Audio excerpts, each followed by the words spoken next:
Let's break down some of my favorite MLB postseason graphics. So I made a video like this a while back on week 1 NFL graphics. You guys seemed to like it. I got good feedback on it. So I figured I'd try this again with MLB graphics. Hopefully this can give you some good inspiration for your next sports graphic, baseball or otherwise. So let's start with this LA Dodgers graphic. The first thing that really drew me into this graphic is just the background. I don't really see this player silhouette effect. You see it's kind of like the outline of Clayton Kershaw kind of faded in the background behind this central cutout that really captures your attention. But I really like the subtlety. So if you want to achieve a similar effect, let's go ahead and make a new layer and just fill it with black.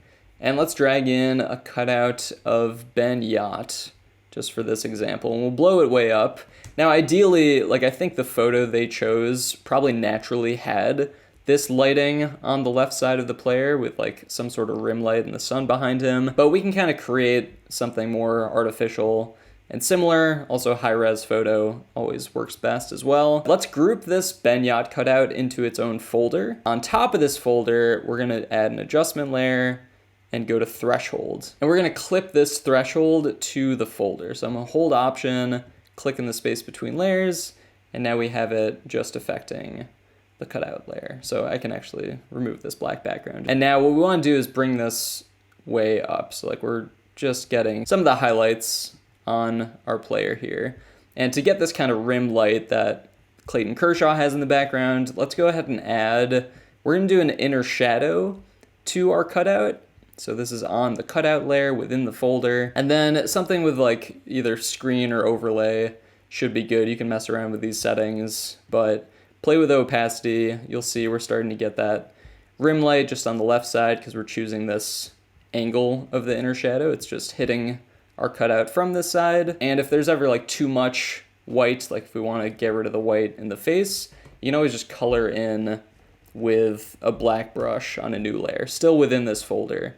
So because everything's affected by the threshold, everything is going to be either pure white or pure black.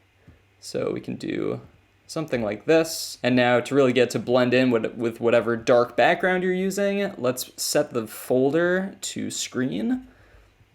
And there you go. You can see like we've got this player cutout silhouette, and they have text behind theirs as well. You know, you can add text and type out Ben Yacht, copy and paste it a few times. And then if you go to your effects, go to stroke, 2 pixels or 1 pixel even, drop the fill down to 0, you now have this like stroke text you can play with that should be behind the cutout. They also have it like faded out, so you can reduce the opacity of this folder. Obviously in the foreground they have this cool crop going with the pitcher's mound, so if you want to do something like that, you could go to your main cutout, and once you've cut out the player, you can duplicate that layer, and then with the photo layer, you can mask out just a specific part of the image. Like if we wanted some kind of curved ground, I could group this into a folder, and then let's just like draw it out with a pen tool. Click and drag, and just kind of create this shape. Holding Command, we can click on this shape, and then click on this group, which is the full photo, click on our mask icon, and now we've masked out just the part of the ground that shape was covering. So let's close out of this and move on to our next graphic example, which is this Rangers graphic. Main thing I wanted to call out here was this effect they have with like blurring the players in the background to further make the text stand out and really pop out. Things can get overly cluttered when you're putting text on top of player cutouts, but one reason this works so well is one, that all the players are wearing white uniforms. It's a white background, and then you have dark text, so that's naturally going to create some contrast. But this blur that they have on the lower parts, basically the lower halves of these player bodies, that's just further distancing the text. So to create something similar, let's again make a new layer just with white. We're going to drag in this Max Shepard cutout. And on top of this, I'll make a new layer, hit T for my text tool, and we'll type in 30 plus, I guess we can do, just in black. Let's duplicate our cutout layer, and then let's hide the one on bottom. So I'm just working with this one active layer.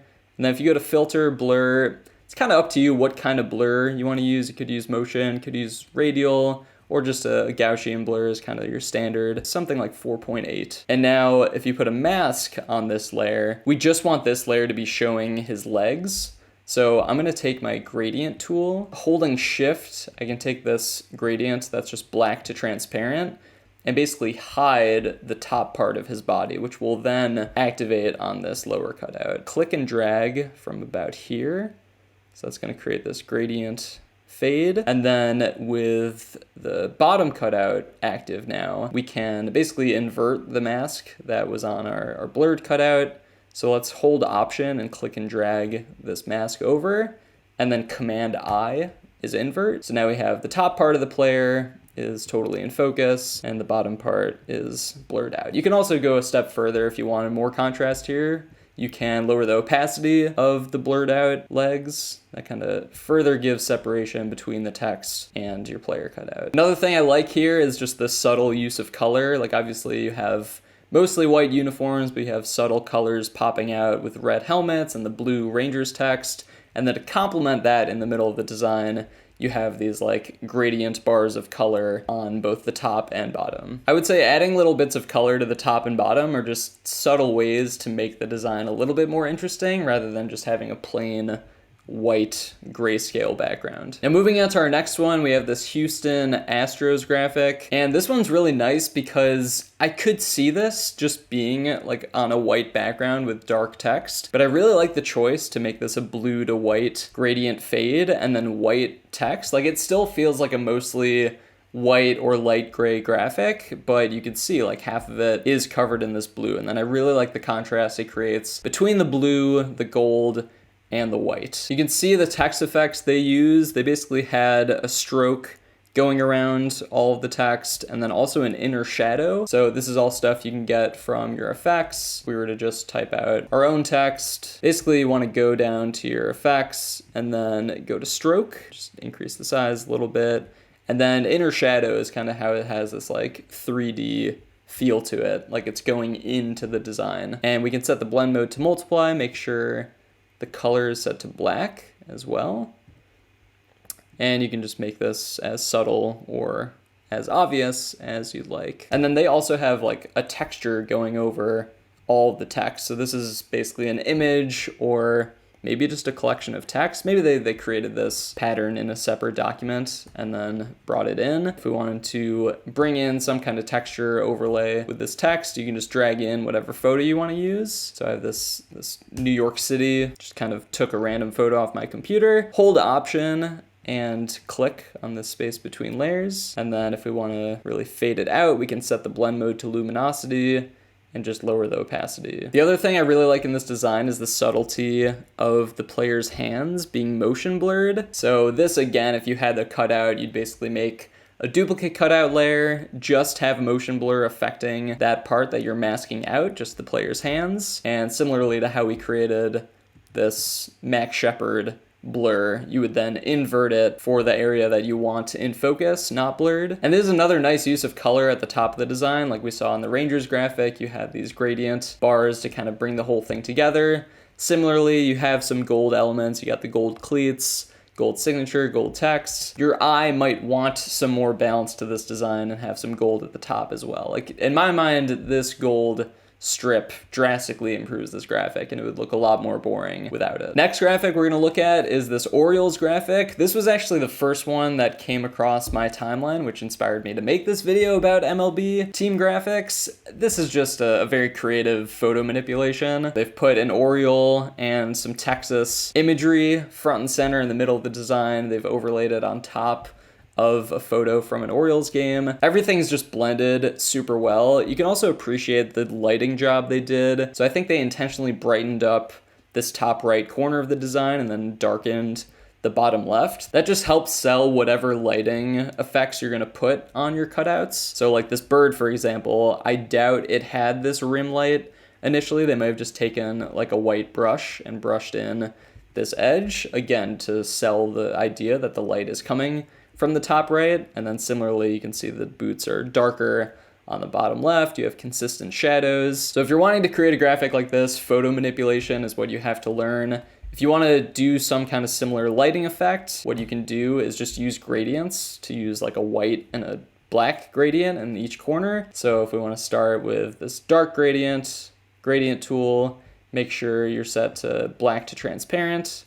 and then I can just click and drag in this corner to darken that area. And then similarly, if we make a new layer, set this one to white to transparent. This one we can bring in from the top right, and it just brightens the whole thing up. We can even set the brightening one to overlay. That can give you a different effect. But anyway, really creative graphic, really clean execution. Last graphic we're gonna look at is this Rays graphic. Another fun one. Most taters, I like the typographic layout they have going, where they basically have the main headline in the middle, but like this top right corner is still very notable too, and it's kind of playing off of the idea of taters and lists all the synonyms. Overall composition is really clean. I think any all white or light gray graphic gets a nice little boost if it just has kind of a subtle color or floor or ceiling, like something for the players to stand on. It's really nice having this giant potato. Makes the colors feel a lot more balanced to have that variety. And then really what I want to draw attention to with this graphic is this subtle RGB split effect. You know, this like TikTok 3D red blue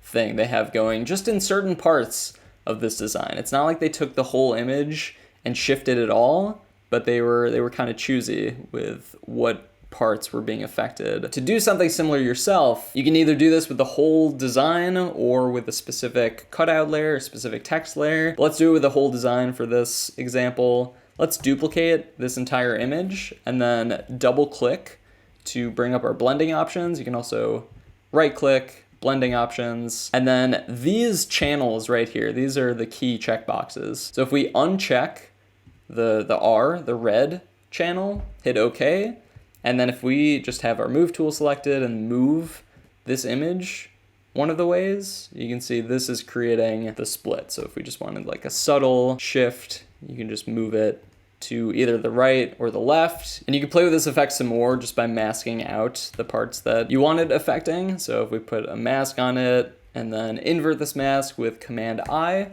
now we can just take our brush, white brush on a black mask, and click in whatever parts of the design that we want to shift. I mean, you might do it with a hard brush, you might do it with a soft brush.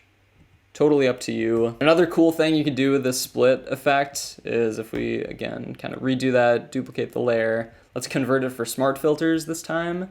And let's go to filter, blur, radial blur. I'm gonna do this zoom effect at, let's say 15, so we can get a good feel for it. Now we can go into our blending options, uncheck the red, and this kind of gives it this cool, like, zooming 3D split effect. And maybe you want it more subtle, we can do something like 5 to just kind of get the edges a little bit of this glow in different areas. So a fun thing to play with if you're ever just experimenting at the end of your designs. Bring some more color in, bring some more motion to the graphic. That's all I have for you today, but hopefully these graphics were helpful to look at, can hopefully spark some inspiration. Let me know if you have any questions.